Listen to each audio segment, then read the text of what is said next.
Hey, what is up everyone? This is Nishi from MST.TV here, bringing you all my ban list prediction for the upcoming October 2021 ban list. So Tom posted his ban list prediction back on Monday, but obviously my prediction is going to be a ton more accurate and realistic as it usually is. Now, jokes aside, the two of us do have some pretty different ideas of how we think that ban lists should look, with Tom being a much more competitive and serious player, and with me looking at it from a more casual perspective. Of course, I also tend to look a little bit more at different products and reprints and how ban lists could affect the secondary market and upcoming products as well. So yeah, hopefully you guys don't hate on my prediction list too much, and let's jump right into it.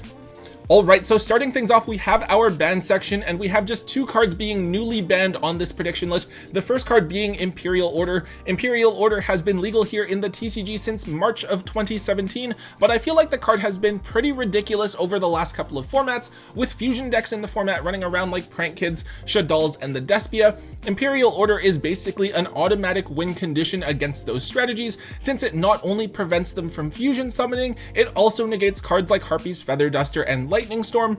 Maybe when we looked at the game before, for example like back with Noble Knights or Dragon Link running around, Imperial Order maybe wasn't as oppressive in those formats. It was more of like a win more option that shut down certain lines of play. But with the way that the meta is constructed now, we are seeing so many more decks incorporating spells into their strategies, right? Whether that's generic cards like Pot of Prosperity, Desires, Talents, or more specific things such as Fire Formation, Tenki, or Drytron Nova. I don't know, I think it's kind of a consensus around the Yu-Gi-Oh community that Imperial Order should finally be banned once again, so I'm not going to spend too much time going over this one. Next up, the other banned card here is going to be a hit to Drytrons, and that is Eva. So when I'm looking at Drytrons, right, I think there are a lot of really good cards in the deck, but I feel like a lot of hits would either do absolutely nothing or they would just kind of hurt the deck too much. Now, two other cards that I did consider hitting are Herald of Ultimateness and Cyber Angel Benton, but I think that banning Eva is going to be enough to cripple Drytrons to where the deck is still able to function, but isn't overly oppressive. As strong as Herald of Ultimateness is, I think that Eva's ability to search out Herald of the Orange Light as well as Diviner of the Herald, and then either use that to negate any monster effect or provide discard fodder for the ultimateness is just kind of insane. Eva single-handedly provides you with 2 to 3 free negates with your Herald. I don't think that limiting this card is the right choice, since resolving Eva the one time is often going to be enough to prevent your opponent from playing through their turn in the first place, and actually needing to resolve the second one is just kind of like overkill. With Eva banned, but the rest of the Drytron cards intact, as well as all of the other ritual support, I think that Drytrons will still be a really solid tier 1, tier 1.5 meta relevant deck, but they'll just be a little bit more of a toolbox ritual deck as opposed to one that rushes into ultimateness and just tries to negate every single thing that your opponent tries to do.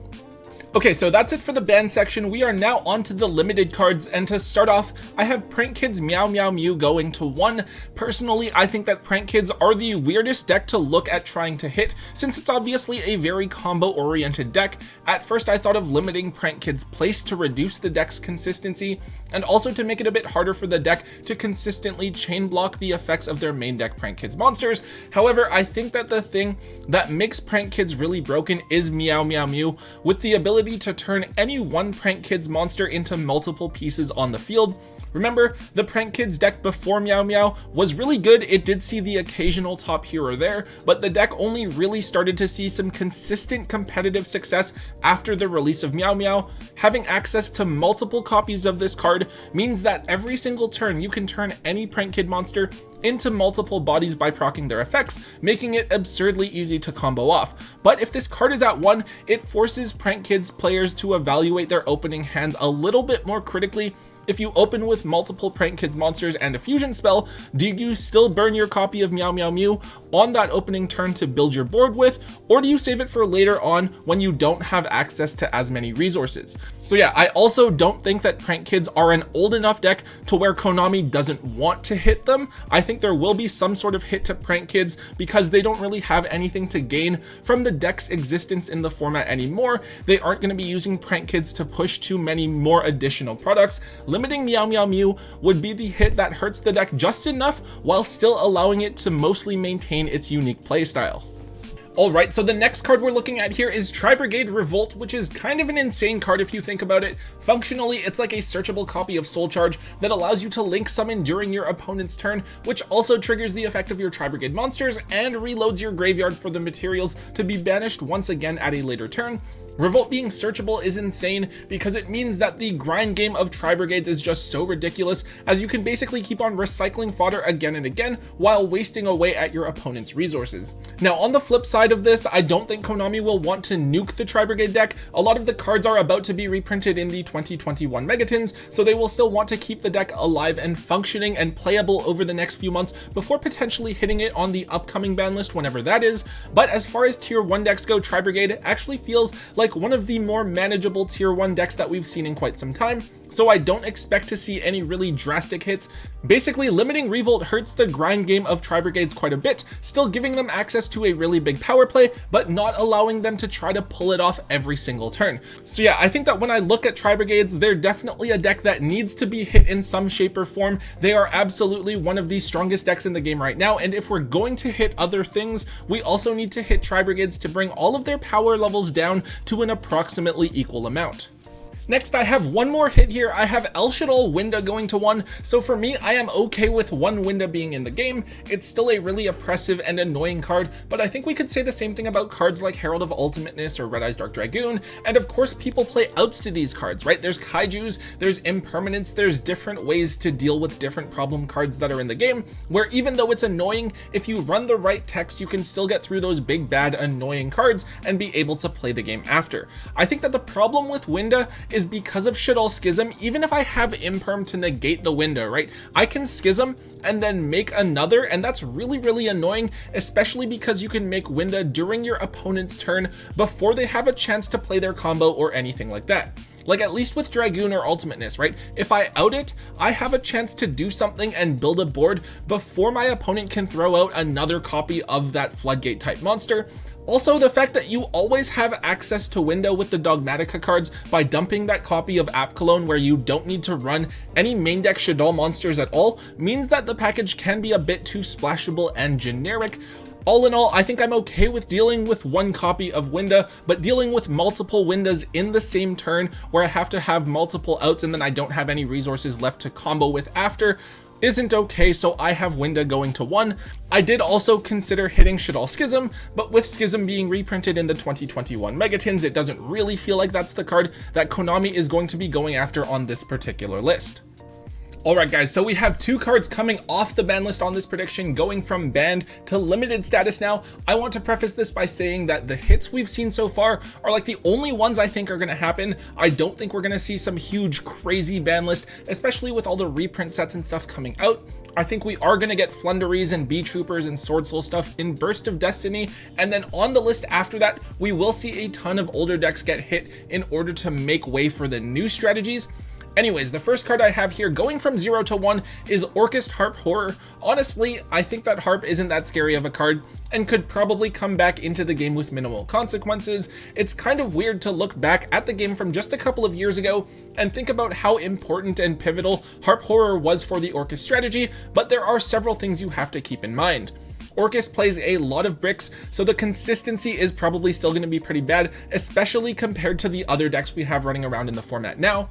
Harp also locks you into dark monsters, which is a pretty big restriction for what extra deck options you have available to you, and really I feel like the end boards that you could produce in Orcus just aren't anything especially crazy even with Harp in the game. Maybe I'm wrong on that last point, and with Harp they can make some crazy end board with 5 negates, but I think you could say that about a lot of different decks that we don't consider top tier right now. Also, I do think that Gersu being reprinted in the 2021 Megatins is going to have a positive impact for Orcus, as a lot of players are going to turn to it because Gersu was kind of that missing, expensive last piece that a lot of people didn't really have access to. I think that a lot of people are now going to be turning to Orcus as a bit of a viable rogue strategy with the Gersu reprint, though in order to actually do things and see some sort of success, they are probably going to need Harp Horror back to 1, so I think that now would actually be a pretty decent time to reintroduce it back into the game.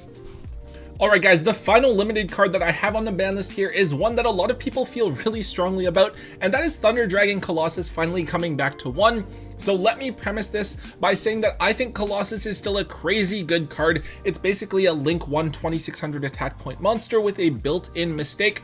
However, I would argue that Colossus is only really good in decks that are running a dedicated amount of Thunder Dragon cards in the main board, and if you're trying to run multiple of those cards just for access to Colossus, you are probably hurting the consistency of your deck quite a bit. And sure, it can be an annoying card to get rid of and deal with, but it's not impossible to get rid of, especially when you consider that we also have cards like Dragoon and Winda that are running around in the game right now. Every now and then, Konami seems to like giving back cards to the player base from the ban section that bring back some nostalgia for players to keep the game interesting, and kind of like how we saw Engage and Mirage Stalio go from banned to limited on the July 2021 ban list, I think we could definitely possibly see Harp Horror and Colossus back on this one. Okay guys, so there are a few other cards that I have going to 2 and 3. These cards I'm just going to mention really briefly. I feel like these cards are a bit more of a formality and could be removed from the ban list completely with basically no consequences on the meta. It's just a matter of when Konami feels like doing so. The first one is Servant of Enderion, which was limited because of how people kept on turboing all their Pendulum decks the same way. Now, however, we have Electromite banned, and then even something like Into the Void is limited. It's going to be a lot harder to abuse Servant, so this card is really nothing to worry about if it gets peeled off of the list. Next, RedEyes Darkness Metal Dragon got its errata to make its effect a hard once per turn, so even though the card is still really good in Dragon Link, it's nowhere nearly as abusable as it would have been pre-errata, so this card will probably slowly move off the list over the next couple of ban lists, but I think it will go to 2 rather than directly to 3, just because we do still see the occasional Dragon Link player running around. Next, Double Iris Magician is honestly kind of a joke. I think that it went to 2 rather than straight to 3. I don't think it's doing anything at all. It didn't do anything at 1. It's not going to do anything at 3. The only reason I would want to keep it at 2 is because it's called Double Iris Magician rather than Triple Iris Magician. And then finally, we have A Hero Lives, which is honestly, in my opinion, still not that great of a card. Like, you have to pay 4,000 life points to get a hero out of your deck, which sure is going to be Stratos most likely and you get that search, but hero decks aren't really doing anything crazy anyways, despite being a fan favorite deck. Maybe bringing this card to 3 could be something that Konami would do to help encourage people to look at using the Destiny hero cards that are coming out in Burst of Destiny, but who knows. Anyways guys, that is it for today's ban list prediction. Hopefully you guys agree with me. Hopefully you guys think it's a ton more accurate than Tombox's prediction. If you guys did like today's video, please be sure that you hit that thumbs up button for me and let me know. Also, make sure you guys leave your comments in the comment section down below. Let me know what you guys think about my ban list prediction. What things do you think I hit? What did I miss? Also, if past trends are anything to go off of, me releasing this video on Thursday means that the ban list is coming out on Thursday, so there's a chance you guys probably didn't even make it this far into the video, but who knows. Also, if you haven't already, make sure you hit that subscribe button for all of the latest and greatest content from both me and Tombox. And make sure you check out MSTmerch.com. We just listed those over sleeves yesterday, as well as the orange sleeves. Those guys have been flying off of the shelves, so make sure you grab them while we still have quantities available. And until next time, guys, don't forget to hold on to your MST.TV.